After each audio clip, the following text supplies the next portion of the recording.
Ang ganda ng umaga, no? Sa mga minamahal po natin mga katekram, magandang umaga po sa inyo lahat. Sa ating mga lolo't lola dyan, mga nanay, tatay, tito, tita, ate, kuya, magandang umaga po. Sana po ay nasa maganda po kayong kalagayan pagka po napanood nyo itong ating video. Ang sigaw po ng taong bayan katekram sa lagay po nila Nanay Apple ay DSWD. Ako, nalulungkot po ako sa lagay ng mga bata nito. Ang sigaw po ng taong bayan ay DSWD para po kay Nanay Apple. At yun po yung sa tingin kong pinakamaganda. Kaya lang, ayan, malalaman po natin maya-maya kung ano po yung ano. Idikit ko pa, Kuya August. Dito na lang banda. Okay, thank you Lord. Kakarating lang ho natin. Tingnan natin anong mapag-uusapan. Ano yung pinakamagandang pag-usapan para sa magiging... Kasi ang nakasalalayo dito kinabukasan ng mga bata eh. Kaya hindi ho siya pwedeng ipagsawalang bahala. Itong ano natin ito. Tara, Kuya Boss.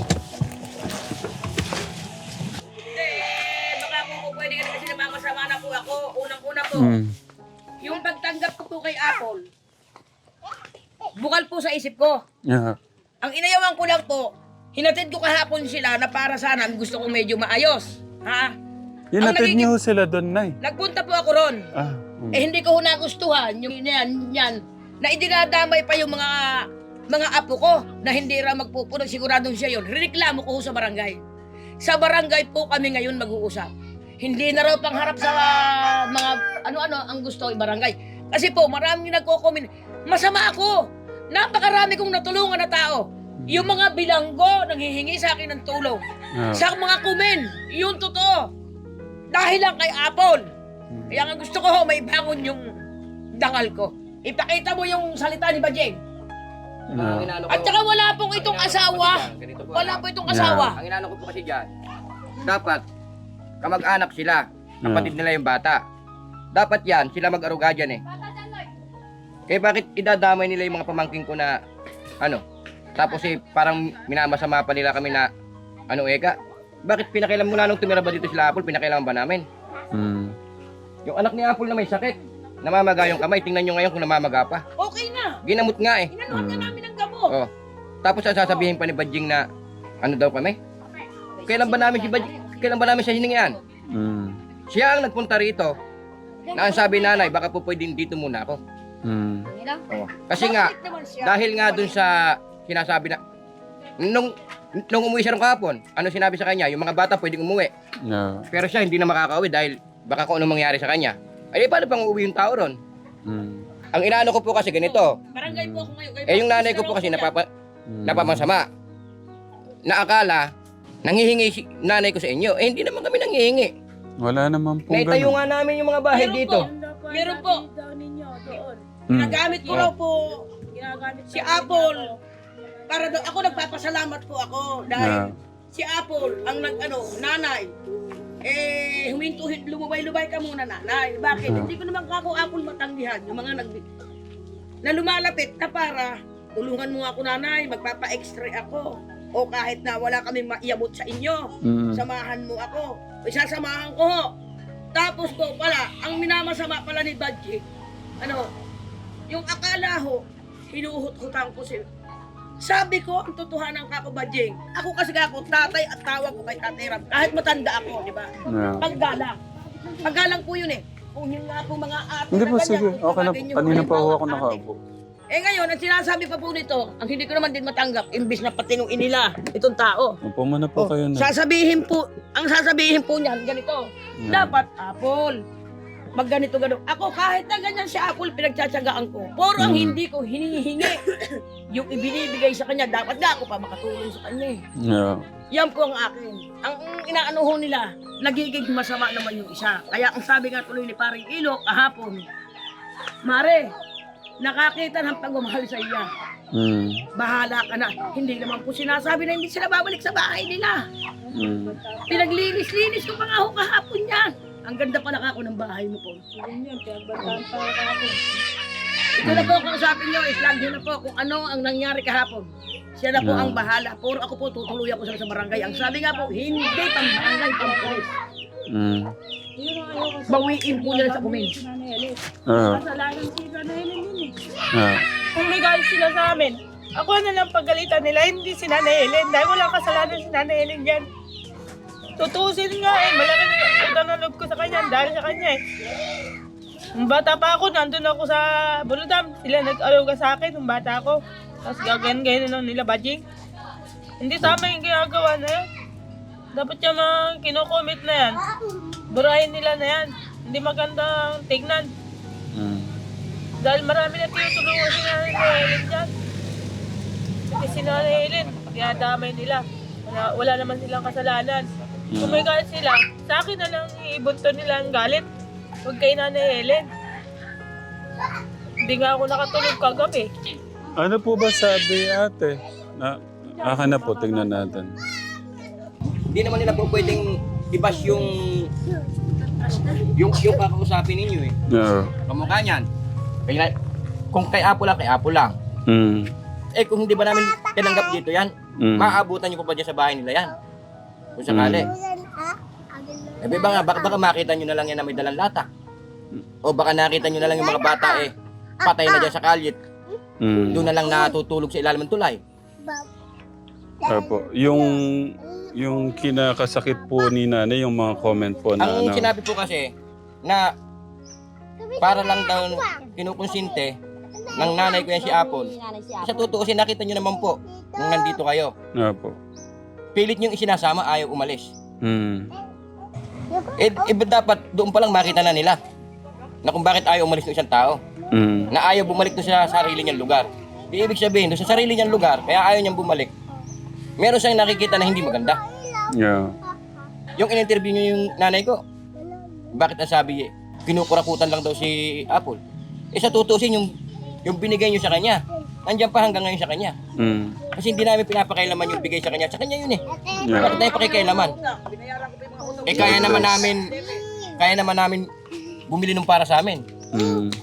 Oh. Kami, sabi ko nga sa nanay ko, bakit tayo manghihingi ka ako ng sabi ko sa nanay ko. May alaga kaming mga hayop. Oh.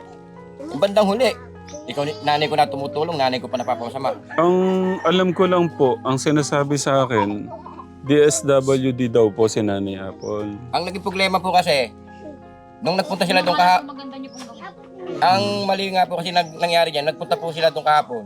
Nakita ko kasi dyan sa video, nabanggit yung nanay ko, na pati yung mga pamangkin ko rito nadamay. Bakit pinapakailaman nila yun? Paano pong... Ang nagsabi po kasi, ang nagsabi po kasi niya, tulad po namin yung video, sabi po ni Kuya Badjeng na yung mga pamangkin ko daw po dito na kay Lilet, nagpipingga. Ngayon daw po, hindi daw po namin papakainin hanggat hindi nakakayari mag-igib. Yun po, tapos po, sabi niya, sila pa kaya na hindi nila kaano-ano. Ibig sabihin po, siguro idadamay din namin ito. Eh, hindi naman ho namin sila pinapakailaman. Tanungin naman po nila yung mga bata dito, kung sinasabi lang po yun, pero pinapakain naman po yung mga bata. Hindi po pinasasama yung loob namin. Kasi nalabad yun sa video. Yeah. Baga sa kasi, naninira na lang ho sila. Kaya ho sila naninira. Kasi natatakot sila na yung ibinibigay nyo kay Apple, hindi sila nakikinabang. O totoo yan, nagyari. Kahit iyan nyo sa vlog. Kasi, nagpupunta rito si Apple, nagsusumbong. Na pagka daw yung binibigay, yung sa kanya ninyo, hindi daw inaabutan ng isang araw, ubos. Kasi hinahakot. Oh. Minsan pag walang bigas, pupunta kay nanay. Nanay, mayroon ka ba ikang bigas? O, binibigyan ng mga kapatid ko. Kaya siguro, nung lumaya si Apple doon, nagustuhan ni Apple dito dahil kahit paano nakakaano siya. At tinuturuan ko ng magandang galaw siya, magandang asal sa mga anak. Katuwang ako kahit marami kong mga alaga na mga anak at isang pasaway. At tingnan mo, nagpunta yan para ito lang talaga sa lahula. Tingnan mo rin panganay, okay na yung kamay. O tingnan mo yan, kung tutusin yan, hindi naman ako dapat magmalasakit kung hindi sila. Or nagiging masama pa ako. Hindi, pagkakalam ko kasi Katekram, si Nanay Apple, anak ka na kanya nun pa anak ka na ni Nanay Helen, si Nanay Apple, yung pagkakaalam ko. Yun po yung kwento nyo, Nanay Apple, di ba po?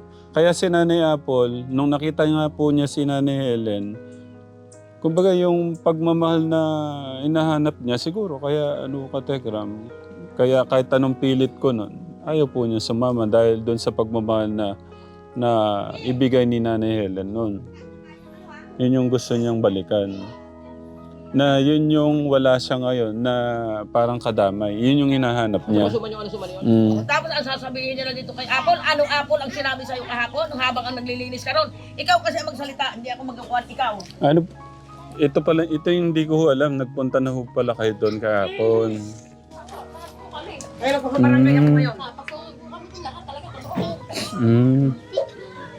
Kasi po ayoko po ng ang gusto ko po, unti-unti, may-realize niya dahil maganda pala ako yung bahay mo po. Mag-ayos ka. O, tapos ganun ka sa pasalubong sa akin. Uman, salubungin mo na Uman. Ang gusto nga ho niya ng mga anak ko dahil ayaw po talaga na nasisira ako sa comment. Meron pa po. Kasi guardian po ako. Namamasama po ako. Kaya rin po. Wag na lang po. Nakita nyo kasi. Wag na lang po. Wag nyo na lang pong ipagawa yung katekram kung ano po yung mga gusto ng mga taong ibang nakakaano dyan. Ipaano nyo na lang po, ipa-DSW din na lang po. Sinabi nyo ba, Jing? Ipa-DSW din na lang po nila sila yung mga bata para po wala na po maging masama. Yun na lang po ang pinakamagandang kasi para po malinis na. And Lumabas na ang tunay na pakay ni Nanay Katekram. Huwag basta-basta makinig muna dyan sa nanay na yan. Oh, yan. Katekram, huwag po kayong maniwala sa matanda dahil kasabwat siya. Hayaan nyo na po sila, parang awa nyo na. Sakit ng ulo si ate Nanay Apple. Kasabwat daw po si nanay, kaya ano lang po. Gustong ipagawa ng bahay ni Nanay Apple para lang lumayas uli din na sa kanila na nga naman manggagaling. Diskarte ni ate. Si nanay na po yun. Ano? Masasakit eh. Sobrang naman makatatay si ate, kakairita na, ang bibig, puro tatay, mas matanda ka pa ate kay Tatay Ram. Akala ko, ako lang naririndi kay nanay, iba kutob ko dyan. Paepal masyado si nanay at apakabulaklak ng bibig, haha. Hindi ako nang huhusga ha, pero ang galing ni... Ako nandito pa iba. Ang galing ni nanay, haha. Tatay. Mukhang pareho tayo ng iniisip. Ang tatay paggalang yan. Gustong ipagawa ng bahay ni Nanay Apple para pag lumayas uli di sa kanila na nga naman kagaling dumiskarte ni ate. Ano sabi? Tapos sobra naman makatatay si ate, kakairita na. Ang bibig puro tatay, mas akala ko ako lang makakarindi. Ako din naririndi ako, dami sinasabi haha, matagal na tinutulungan nga yan ni Apple lang ang may problema haha, tatay ng tatay. Papatayuan daw ng bahay kasi kawawa, haha, para maipaayos siyang gusto ipaayos at pag-iwan nga naman ni Nanay Apple, di kanya na, ibig sabihin, para na daw po sa nanay ko pag umalis na naman nga naman si Apple. Dapat dyan kay Nanay Apple, ilipat na sa DSW, lalo na sa kapakanan ng mga bata. Gusto din maka-ambush ng tulong ni nanay. Ibig sabihin, gusto daw po ng nanay namin maka-ambush pa ng tulong. Kaya yun po ang mas maganda, Tatay Ram, di nyo na po anuhin yan. Grabe, gagamitin lang kayo niyan na ni nanay, DSWD na lang ang mga bata, IGC, correctional Nanay Apple. Madami yan eh. Isa-isahin ko pa ba talaga? Naku po, Tatay Ram, tama na. Kung ayaw niyan, tumino, pabayaan nyo na siya. Ang galing ni nanay Nakaka-stress Nanay Apple, hindi na natuto. Goodbye, Tatay Ram. Bakalinaan ko pa. Tapos, lumabas na ang tunay na pakay ni nanay. Papa. Tay Ram, wag po kayong maniwala sa matanda dahil kasabwat siya. Hayaan nyo po sila, parang awan nyo na. Sakit daw po sa ulo. Iyan din ang duda ko. Mukhang gusto nung matandang babae na makaayuda. Laging nagpapaninig ng mga kailangan nila Apple. Ibig sabihin, para pong sinanay pa ngayon napapasama na laging nangihingi si Apple. Kaya doon na lang yan. May gustong ipahiwatig si Mother Tama po ba? Ipahiwatig at ang daldal daw. Ang daldal po, ayun Tama po, ipahiwatig at ang daldal. Kaya nga, drama queen. Drama pa queen yung nanay namin. Actress yan eh. Para parang yung musta ka na, alam mo na kasunod. Alam na, hahaha. Ingatan niya sarili niya, mukhang may hidden agenda si nanay. Ibig sabihin po kasi, ibig sabihin ng may agenda. Tapos sabi niya, alam na, ingat sa sarili, may agenda na si nanay. Tama po, sabi naman ng iba. Ako din naririndi. ako din sinasabi, hahaha, matagal naman na tinutulungan nga yan si Apple lang ang may problema, haha, tatay ng tatay, papatayuan daw ng bahay kasi kawawa, hahaha, para maipaayos yung gusto, ipaayos, at pag iwanan nga naman ni Nanay Apple, di kanya na, ay nanay na nga naman. Agree. Tapos sabi niya, sabi din ni Tatay Ram, magkano? Kaya aabutin, pero iba ang reaksyon niya. Iba daw po ang naging reaksyon ni Nanay. Kung hindi kami nakakapagpagawa. Yang alin na yan, parang kasabwat ni Nanay Apple para makahingi kay Tekram. Di ba nga siya ang kasama noon, nagpunta siya sa bahay nila, Sir Tekram? Sir Tekram, huwag mong pansinin yung nagpapaliwanag. May binabalak yan. Ingat palagi sa mission. God bless po watching. Ibig sabihin, mag-iingat daw kayo dito sa amin. Ha, pareho tayo nang iniisip. True. Hush. Tatay Ram, huwag kang papauto huwag kang papauto diyan sa matanda. Ha. Sa pananalita, parang gagamitin lang si Nanay Apple para sa tulong ni Tekram. Talagang kasabwat yung matanda na yan. Di ba kasama yan yung nagpunta sa bahay nila ka Tekram tapos humingi ng pambili ng gamot. Mukhang scammer si Nanay. Ha. Ang daming hinihingi, mabunganga. Correct, sabi naman ng iba. Talaga din ate, diretsahan, hingi ng tulong kay Sir Tekram, ngayon lang nakita. Ibig sabihin, ngayon lang po siya na-meet. Lahat po yung iniskis ko. Ang spoker person ngayon ni Apple, yan ba ang kasama niya sa mansyon, humingi ng tulong panggamot? Nanay, wag kang manghingi, hayaan mo si Ram, si Ram magkusang magbigay. Kaya nga po, yung pagsasalita ni Nanay, parang siya ang iyong humihingi. Sasabihin niya, kausapin niya si Tatay Ram, yung tulong, parang habol din niya yung tulong. Tapos kay Nanay Apple, wala ni katiting na nagbabago simula't simula pa. Tulong tas si Nanay Apple, wala ni katiting na nagbabago simula pa. Kaya nga po, hindi na ako makatiis, hindi mag-comment. Kaya gusto niya kunwaring ampunin sila Apple. O, yun ang sabi. Kaya daw gusto mo kunwari itong ampunin. Naku po si Nanay, sabi pa nga, naku po si Nanay, something fishing. Ha. Magaling mang-uto. Magaling ka daw mang-uto. Lahat yan. Opinion lang ha. Huwag nyo pagawan yan. Aalis din yan si Apple dyan. Totoo naman eh. Si Tekram pa, lolokohin nyo. Hoy, matino yan. Sa dami ng taong tinulungan yan, alam niya kung sino totoo o hindi. Huwag nyo nang papuntahin dyan doon sa inyo. Habang buhay na ganyan yan, walang pagbabago. Kaya nga ako hindi na ako pupunta ron. Kahit ipagpasabihin yung driver nyo ko. Nako ate, si ate may gusto din yatang makuha. Nako po, Tay Ram, huwag nyong paniwalaan yung matanda dahil kasabwat yan. Si Lola, may bahay siya. Bakit andyan siya?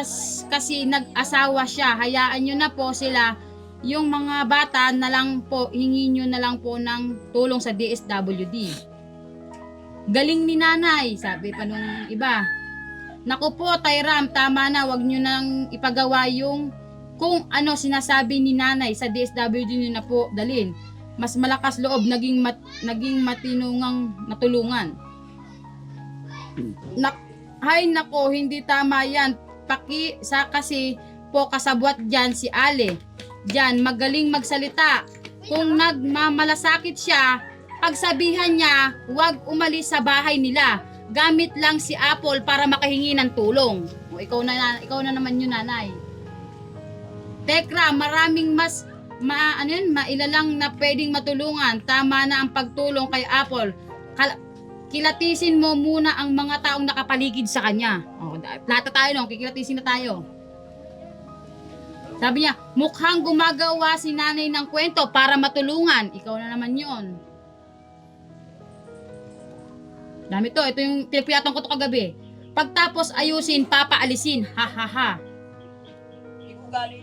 Nakaka-stress naman si Nanay Apple. Wala nang pagbabago yan. Itong Ali naman, parang ginagamit si Nanay Apple para makahingi sila ng tulong kay Tatay Ram. Namimihasa si Nanay Apple, lalo na may tumutulong sa kanya. Ilagay nyo na lang po sa DSWD yung mga bata.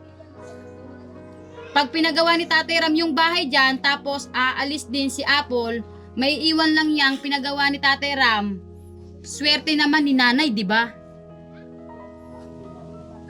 Tatay Ram, huwag pong basta-basta makinig. Mukhang gusto rin ni nanay na mabigyan ng abang. Dapat Tatay Ram, sa DSW na po kayo lumapit. Kawawa naman ang mga bata. Tingnan mo, nanghingi yung babae. Huwag kang maniwala dyan, Tek Ram. Hayaan mo si Apple, hayaan din si Lola. Kairita, mas marami dapat natulungan. Tatay Ram, huwag mo pong patuyuan ulit. Huwag niyo daw po ulit patuyuan ang bahay. Pagkonsinti na yan sa kalokohan ni Nanay Apple, yan tumutulong sa kanya, ngayon parang dominante. May plano na kung saan ipapatayo ang bahay. Sobrang advance mag-isip. Please don't skip ads po tayo nga mga Tekram. Nanay, may sariling bahay po si Apple. Bakit nyo po, eto nanay, sabi niya rito, nanay, may sariling bahay po si Apple. Bakit gusto nyo pong agad pagawa ng bahay sa inyo ni Nanay Apple? May mga kamag-anak naman po yan. Kung sinasabi nyong kawawa, mga bata, may intention po kayong pagtulungan kay Apple.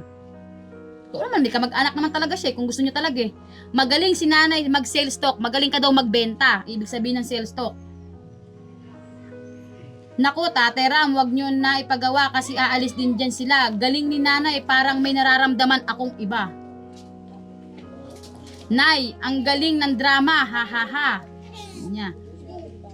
Tapos sabi niya, naku, wag po nyo bigyan yan. Hayaan nyo po sila ibigay sa DSW. May problema ayun Nanay.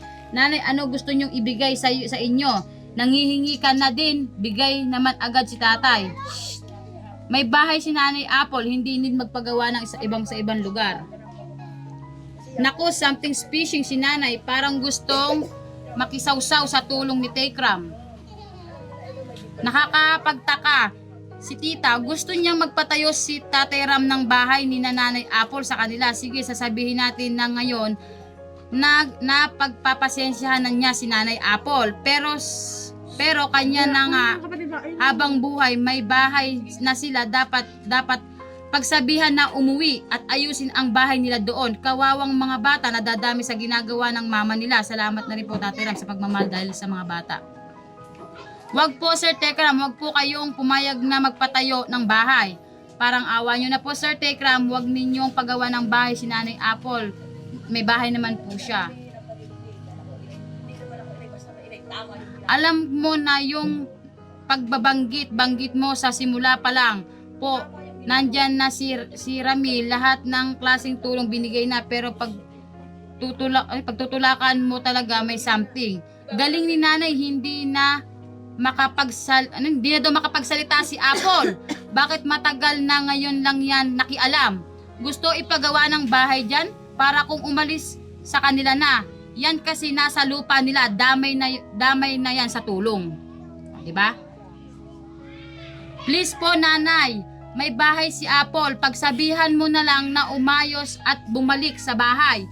Hindi basta-basta pagpapatayo ng bahay. Pagsabihan lang talaga si Apple, kung ayaw, hayaan mo, Nanay, para matauhan si Apple. Tatay Ram, huwag po magpagawa yan ng bahay. Yung matanda lang ang may gusto. Si Nanay lang daw po ang may gusto na paayos yung bahay. Naku, huwag nang pagawa. Naalis na naman niya si Apple. Masaya si Nanay. May bagong bahay. Mga baboy niya, yung mga bata na lang ang isib ni Tatay Tekram. Huwag po kayong papayag na tayuan ng bahay dyan. Pag nawawalan sa lugar niyan, iiwanan niya yan din sa kanyang ang gastos. Mabuti po, ibabalik nyo na lang sila sa kanila. Nanay, ikaw na lang kaya magbahay sa kanila. Total, pag iniwan, mapunta rin sa'yo. Isip bata si Nanay Apple, yan bata na lang, tulungan ni Sir. Pati nga guardian namin, nadamay dito eh. Bakit yung guardian? DSWD na lang ang dapat na dyan. Kailan po hanapin yung guardian. Sabi pa nga sa amin, guardian po pala kayo, hindi daw guardian angel. Oh. Viewers, nako po Tatay Ram, simula pa lang po noon naawa na Nanay, mag-aasawa din po yan. Binigyan niyo na po ng maayos sa tirahan, pero hindi po nang lilinis kahit saan ipalagay yan Tatay Ram. huwag niyong pagawa ng bahay. Talagang masama ka. Ipal ka pa nga eh. Napakadaldal naman ng matandang ito. Di lang hayaan na mag-usap si Apple at si Tate Ram. Pabida ata si nanay ah. Pabida. Please lang po, Sir Tekram, huwag niyo payagan na magpagawa ng bahay. Totoo sinasabi ng iba. Kung talagang concerned si Lola, bakit ngayon lang? O, ibig sabihin, kung talagang concerned ka daw kay Apple, bakit ngayon ka lang naging concerned? Siyempre, ngayon na nagpunta rito eh. Please lang, Sir Tekram, huwag niyo na po silang tulungan. Huwag niyo pong sundin. Huwag niyo pong sundin mga sinasabi ng babae. Please lang po. Confident si Nanay Apple na alis. Alam niya na nakatitira siya para magawa ng gusto niya. O, Tatay Ram, DSW na lang po yung mga bata nang makasigurado po sa kinabukasan ng mga bata. Kawawa naman po yung mga bata. Wag po ipagpatayo ng bahay si Nanay Apple dyan sa ibang lugar. Kasi po baka po pag nakatayo na yung bahay, paalisin na si Nanay Apple. Kasi may maganda at bagong bahay. Samantalahin po ang pagtulong nyo. Mahirap nga palang pag di nakapag-aral. Kayang lokohin lalo na pa sa pera. Personal interest na rin ni nanay. Please Tekram, wag nyo na pong patayuan ng bahay dyan. Ingay ni nanay, sobra. Nay, hindi habang buhay tutulong si Tekram kay Apple. Hindi daw habang buhay tutulong. Face to face ang kailangan dito at wala yung nanay. Sabi pa, face to face ang kailangan dito at walang nanay-nanayan niya nahaharap sa DSWD. Hindi ka daw kailangan, nanay-nanayan ka lang. Idol, wag maniwala kay ate. Gusto lang yan, maambunan. Wag nang pagawa ng bahay. Para nyo ng idol. Wag na po, sayang lang. Paano yan? Paalisin siya ni nanay na matanda na yan. Nako po Kuya Ram, sa akin lang, kunin na lang ang mga bata at wag pagagawa ng bahay kasi mahirap na matapos magawa ng bahay iwanan naman po. Yung sinasabi sa kabila na bilis ubusin ang bigas, malamang binibenta dyan. Malamang dito nga doon binibenta pa. Ang mga, nako, baka gusto nila maganda bahay lalo na at nakita ng mga kasama ni Nanay Apple na magandang bahay. Uno ng Tekram. Diyos ko, Mariosep. Nanay, dapat ang payo nyo umuwi sa bahay niya, hindi yung pagagawa ng bahay. Sa gusto nyo, magaling magsalita si nanay. Sus, magaling talagang magsalita si nanay dahil mabait si Tekram. Nay, wag nang konsintihin si Apple. Dahil baka isang buwan na ayaw mo na si Apple at wag mong pilitin na magpatayo dyan ng bahay. Nako, si nanay matanda pang hanap buhay ang humingi ng pabayaan sa poder niya. Paano kung lumayas ulit sa kanila? Gusto ata maambush ni nanay. Gusto daw ni nanay maambunan ng bigas. Gusto pa daw maambunan. Wow, laki dyan. Nako po sir, wag na po. Dalos-dalos nga pagpapagawa ng bahay dyan kila nanay. Tinutulungan na ni Nanay Apple. Sana po may hindi po ginagamit si Apple para magpatayo ng bagong bahay niya dyan ninyo. Si Nanay Apple pero may sarili sa tulong. Naku Tatay Ram, huwag na pong magpatayo dyan. Bahay kasi may-ari ng lupa. Parang may plano. Alam niya kung kahit anong oras pwede niyang paalisin sila sa kanyang bahay. At may plano pa nga daw si nanay. Mas aluwan po yung bahay nila kaysa dyan. Crowded na lugar. Huwag nyo na pong pagawa ng bahay. Kung gusto ni Lola na tulungan si Apple dyan sa kanila, siya na po ang bahala. Tatay Ram, huwag na kayong magpapaloko kay Apple. Baka naman sinusulusulan ng matandang babae dyan, may bahay naman si Apple. Kamag-anak na yun. Hindi niya kamag-anak na nanay. Hindi to. Iba yun. Basta ako, tumutulong lang na parang kumino. Hindi ba ako? Wala dito yung screenshot ko yung guardian kami. magiging masama ako, kung ano nangyari kay Apple, bahala na sila. Wala akong ambisyon sa buhay. Kundi siya medyo umayos, tumino. Yung bahay niya na yun, kung pa nagsasabi na huwag niyang ibebenta, bahay mo sa sarili yun. Umuwi ka ron. Masama ako dyan sa comment. Kaya hindi ka tanggap-tanggap.